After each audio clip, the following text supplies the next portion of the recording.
One thing you certainly cannot dispute is the fact that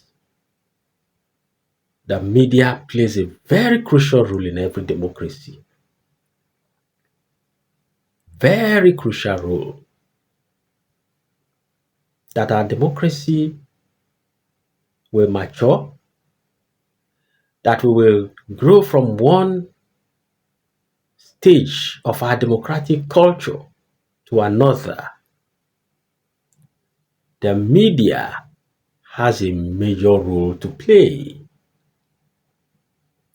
And so when I see certain things that ought to be done in certain ways and are done contrary, we need to spotlight it.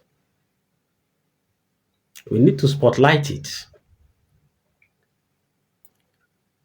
That's because there is power in the media.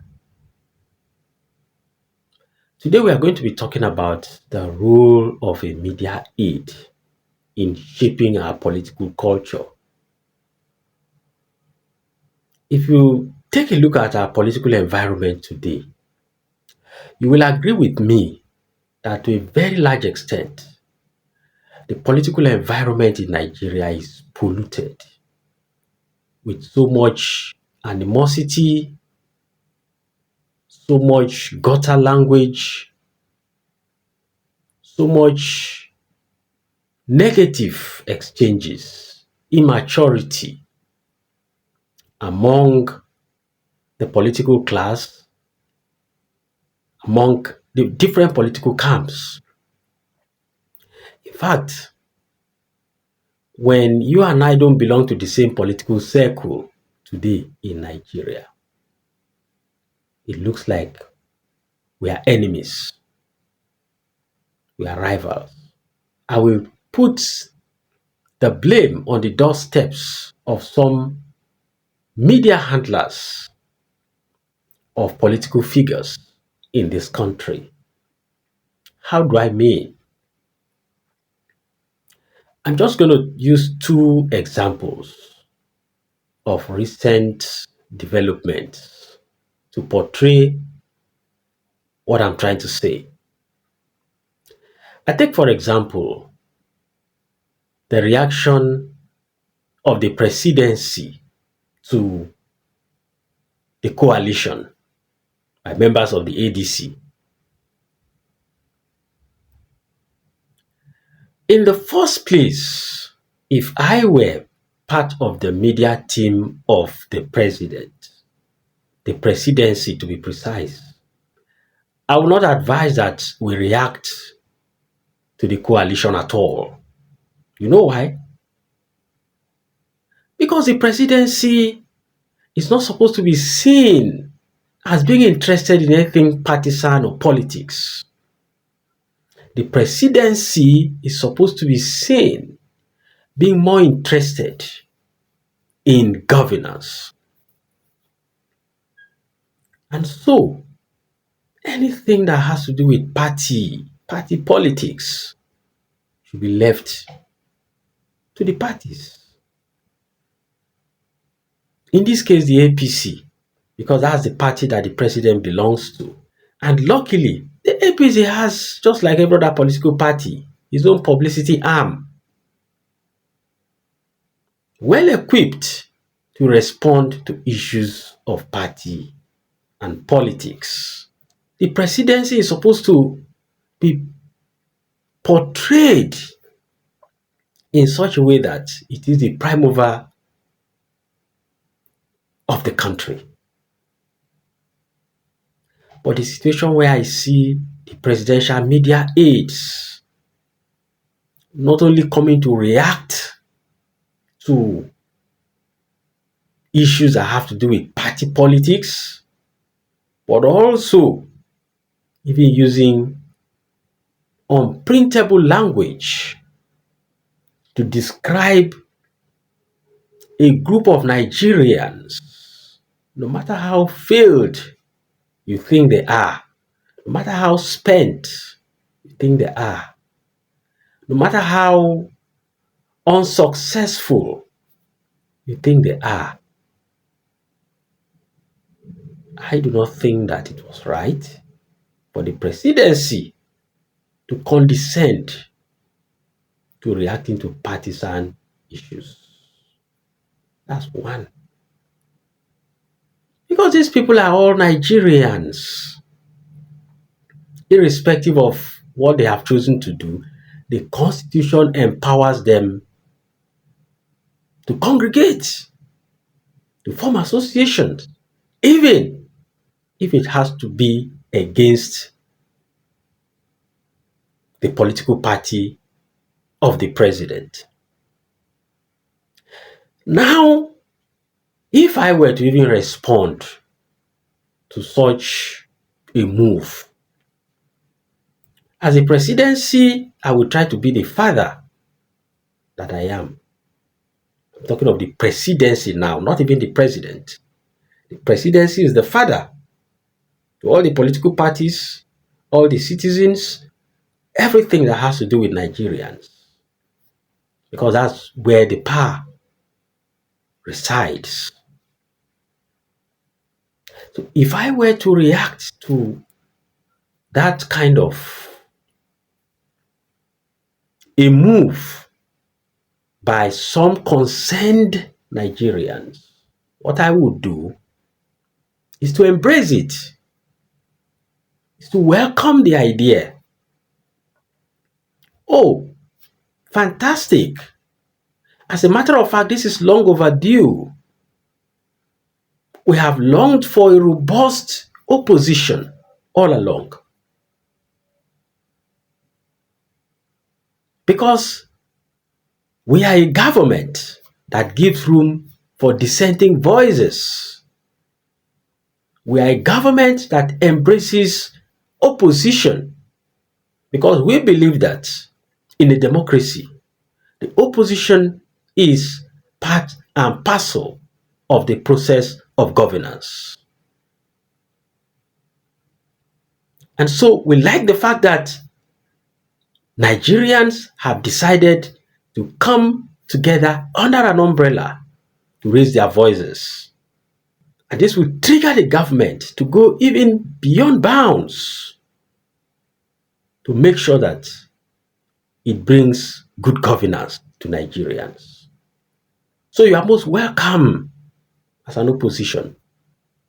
I mean, how would this have sounded compared to a situation where the chief spokesperson of the presidency, Bayo Onanuga, had to sit down to start writing, calling the coalition members all manner of unnecessary names in a democracy? What you are trying to do is like you are trying to paint a picture of the government in the light that the government of the day is intolerant to opposition, is intolerant to voices of dissent in a democracy. You are painting the government of the day in the light that it is a dictatorship and not a democracy. And that's because the role of the media aid is branding. The way you package your brand, the way you package your content about your brand speaks volumes about the brand that you represent. So, I would expect that we do better. Because by so doing, you are not only encouraging animosity in politics, you are also heating up the political environment unnecessarily. So the bottom line is that there are ways to handle these things. You will send your message home and you will still retain the dignity, the integrity of the government that you represent.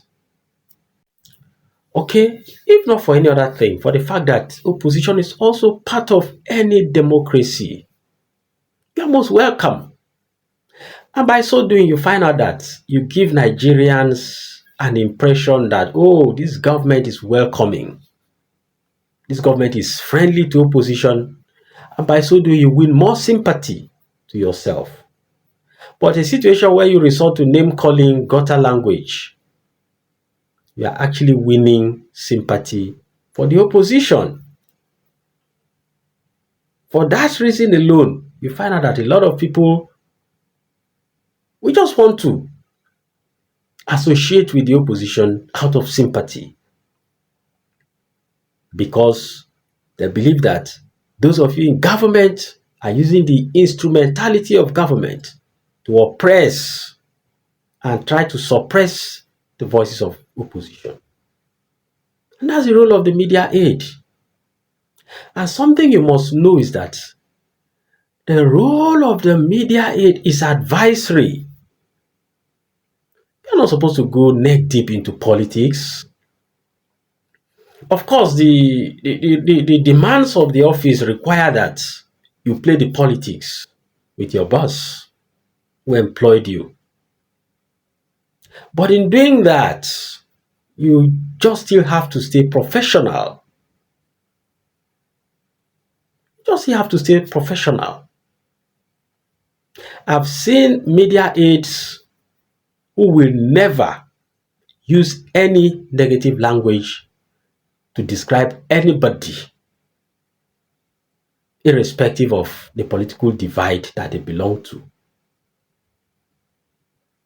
Even if that person is the perceived enemy of their principles, they will never resort to gutter language. I mean, there are a few of them like that. And one would expect that at the level of the presidency, we should have people who understand the business of the media, who understand what decorum means in the media, and so try to advise that we tone down the language rather than using language that not only insults citizens of the country, but also promote intolerance. So who is a media aide? A media aide is somebody who understands the business of public relations, journalism. You know the right words to use, you know the right expressions to use, either verbally or when you write on behalf of your principal. Now you must always have it at the back of your mind that the fact that somebody is the perceived enemy of your principal today does not make that person an enemy indeed. What if by tomorrow they become friends? We have seen it happen. We've seen it happen. There's a recent case of Wike and Fubara. I know how Wike's aide particularly was throwing stones at Fubara. And I can also guess that Fubara's aides too would have been throwing stones at Wike. But today, the two men have decided to put their differences behind them and move forward with their lives. So what now happens to all the things that those aides have been saying? And this also takes me to a recent happening, still concerning Nyesom Wike's aide, media aide, Lero Laika. I listened to Wike on Channels Television, using very uncouth language to describe Dele Momodu, his eating habit, and all those kind of very demeaning language, not necessary for a leader of the mold of the FCT minister. And I would have expected his aide to have done more of damage control, by rising to the occasion, do a write up, try to dismiss certain aspects of the boss's comments, not necessarily disparaging his boss, but try to make light of whatever the boss said. Oh, well, I've said it out of this, but we all know that these two men are friends. They've been together for a long time. Once in a while, friends can fall out and all of that. But I'm very sure my boss did not really mean it that way because of the level of degradation, comment like eating habit, negative eating habit can bring to somebody. So I would expect better from somebody like Leroy Lainka in that regard. But what did he do? He went ahead to take photograph of food, posted it online, and wrote Dele Momodu's name there. In other words, he was trying to corroborate what his boss has said on television. And then you now drag both yourself and your boss to the gutters. Because by doing that, you're already winning sympathy for Dele Momodu instead of winning sympathy for your boss. So tell me, where is the packaging there? Where is the branding? Where is the advisory role there? Where is the diplomacy there? I mean, it's not in every situation you try to please your boss. He hired you because you are a professional. You are supposed to do the damage. I mean, you are supposed to control the damage for him. These guys are not professional publicists. They don't know jack about image. They are politicians. That's why they have you to guide them, guide their public presentation, how they appear in public, how they speak in public, and all of that. So rather than encourage them, you are supposed to be the advisor. But what do we see these days?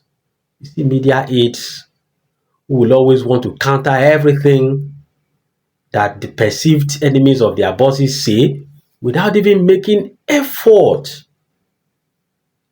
to to look more critically into whatever those perceived enemies are saying and see if there is some element of truth in it. There are better ways to react to circumstances than using gutter language. That's what I'm trying to say in this class, that if you are a media aide or a media aide to be, there are always better approaches to certain kinds of reaction we see in the political space today by so-called media aides. Media aides are supposed to be professional journalists, like I said. They are supposed to be professional PR personnel who understand how to win sympathy for their principles.